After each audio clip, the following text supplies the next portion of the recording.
This is a religious gathering. Just imagine, look at the numbers.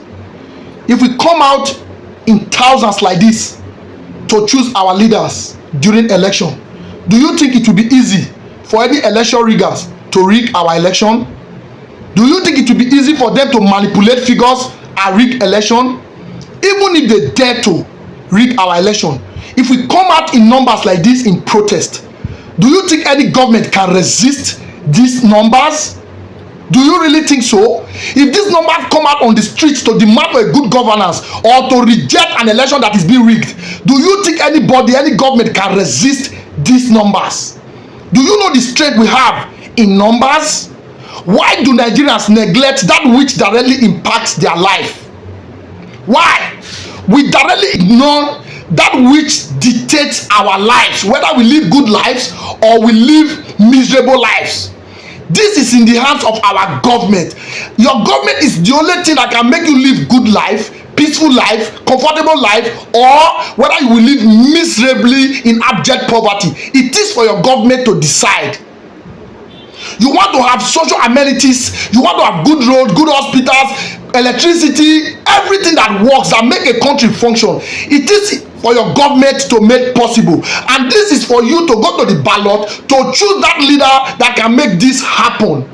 If we can come out in numbers like this to vote, they won't be able to rig our elections. But sadly, Nigerians don't give priority to that which impact their life, and this is sad. It is really shameful.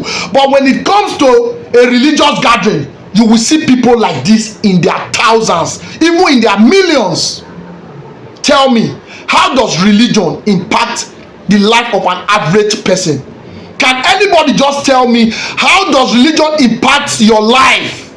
In reality, I want to know. Tell me in my comment section how religion impacts you. If you know the kind of setback religion is to this country, Nigeria, you will trash that which is called religion. You will trash everything that is connected to religion. Religion is a setback for us. Until we realize this, we are not moving forward in this country. When it's time for election, people don't give it priority. You see very handful of persons coming out to vote, which give election riggers the power to change figures and manipulate the system.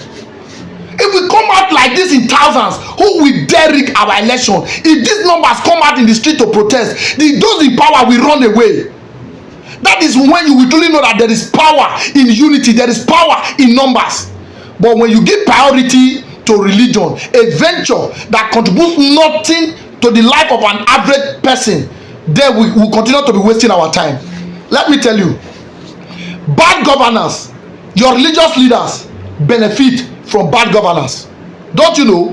When the system is bad, when government is failing, people resort to religion as a succor. Yes, people turn to religion. But meanwhile, your religious leader takes advantage of this as well. When multitude push towards religion, your religious leaders also take advantage of that to enrich themselves. Until we start giving priority to that which directly impacts our life and our children's future, we are going nowhere in this country. No country has ever developed on the basis of religion. It is government that will make things work in a country. We will have to come out to choose those who govern us. For as long as we continue to give less priority to those who govern us, we are going nowhere in this country. We will continue to be asking the visible God to come and do for us what government is doing for people in other places of the world. Yes, what government is doing for their citizens, we will continue to be asking invisible God to come and do it for us. This is a shame.